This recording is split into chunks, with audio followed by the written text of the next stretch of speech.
Hello everyone, I'm Pat Quinn from the Mount Airy Public Library. How I wish I could see you in the library, but we are closed and everyone's working from home. And we are still working though to bring lots of services to you through our virtual library connection, which is our website at nwrl.org, and also through our Facebook page, which is Friends of the Mount Airy Public Library. Please don't spell out Mount, just put MT. And there you'll find lots of things that we can stay connected, use to stay connected with you. You'll find on our website ebooks and connections for students to study materials. And you will find lots of information about COVID-19, the census, and lots of things that we're all trying to keep up with these days and take care of while we're at home. It's really more than you could imagine. So I want you to click on that nwrl.org and see what all we have to offer for you. On our Friends of the Mount Airy Public Library Facebook page, we have some productions that have been done by Angela and Brackley Wellen. We have some live readings, and we have story times going on, as well as some special postings for Poetry Month. This is National Poetry Month, so we've been sharing some of our favorite poems. But this is National Library Week, and generally in National Library Week we would have some extra activities going on inside the library. But since you're staying home as we are and trying to stay safe and well, and I really hope that's working for you and that you'll take all the precautions you can, then you can join us as we share book talks this week. We're going to use each staff member, one staff member a day, will share a book, tell you about the author, about the book, and why they enjoyed it so much and why it might appeal to you. So I'm going to get us started with a favorite author of mine named Gail Godwin. Gail Godwin is not a North Carolina girl, but she is certainly a Southern gal. She's from Alabama. She writes Southern stories, some of them set in North Carolina, including a book that she wrote called Grief Cottage, which is on the coast of North Carolina, and features some of the history of the hurricane, one of the hurricanes that came through. And then the very first book I read by her is called A Mother and Two Daughters. And when I picked that book up, the mother is driving toward Winston on Highway 52 as the story starts out the front of the book. And I thought, well, I'm certainly going to be able to relate to this, and it turned out to be a really good story and got me into reading lots of her things. Gail Godwin has a new book coming out in May that I'm really looking forward to, but the one I wanted to share with you today is called Unfinished Desires. Unfinished Desires is set in North Carolina in a town called Mountain City. And in Mountain City, there is a boarding school, a Catholic boarding school. It's run by someone named Mother Ravenel.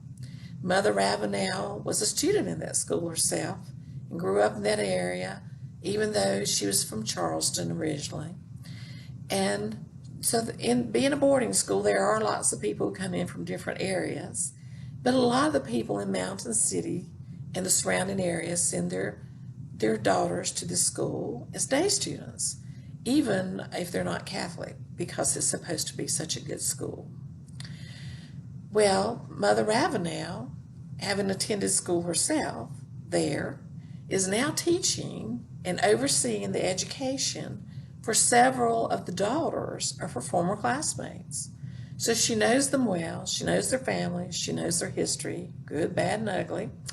And so it's a very interesting year for her to have those students with her now, as she knew their parents as her fellow students then. So 1951 is the setting of that year. And there are lots of friendships going on, lots of changes, ninth grade girls, the class is in the ninth grade at that time. They have lots of changes in their lives. Some people lose people in their family for the first time. Some changes are made when people move into the area, and friendships change. They just do at that age. We don't always have the best friend we had when we leave ninth grade that we had when we came into ninth grade.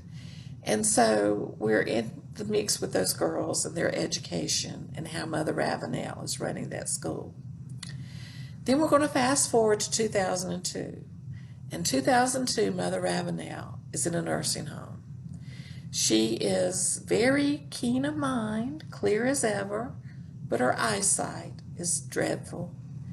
And she gets together once a year with these students that were her classmates at St. Gabriel's School, which is the name of the boarding school, for a mini reunion. They bring her back to the North Carolina mountains where she no longer lives, and they have close connections.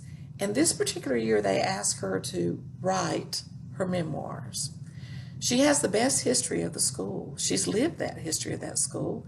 She's the last member, a living teacher who knew their founding mother of the school. So she has the beginning history, her time as a student, her time with all the classes that came through as she was in charge of the school.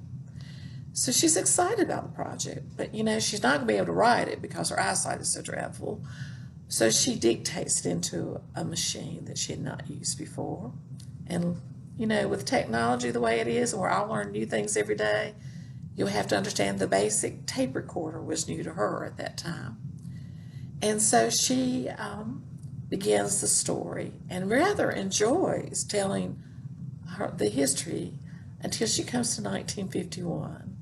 1951 was the complex year. And it was a year where she realized that perhaps later she realized she had made some mistakes. Perhaps there were some mistakes made while she was a student there.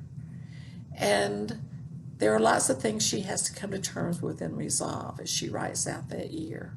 It's tough, but she does. And as she does, we get to learn the whole history of all that she's been through, especially with that class of 1951-52 and her classmates that were there when she was a student. So it's a very involved story. It keeps you very interested. She does lovely settings. She understands the Southern way of life, and she portrays it well in her book. So I hope you might consider reading this. I did ask that staff members choose books that are available through NWRL or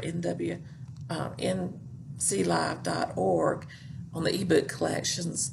Unfortunately, Gail Godwin is not, but I still wanted to share her, and we're getting ready to place another ebook order.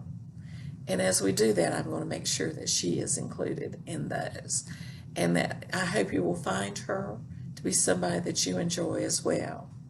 If you have suggestions for ebooks that you would like for us to include, you can let us know by contacting us. Email is mta@nwrl.org. If you have questions, if you do not have a library card, you can get a library card at the website of nwrl.org. It will be a temporary card to start with, but once it will last for 6 months, and hopefully we'll be in so much better shape. We'll all be in and out of the library, and then we can get you a permanent card. But with that temporary card, you can do all that you can with any library card. If you do not know your PIN number, which is needed to download books, just send us an email, again, at mta@nwrl.org, and we will make sure that that happens for you and that we make our services available. Check us out, stay well, and we do so miss you and look forward to seeing you in the library again. Thank you very much. Have a wonderful day.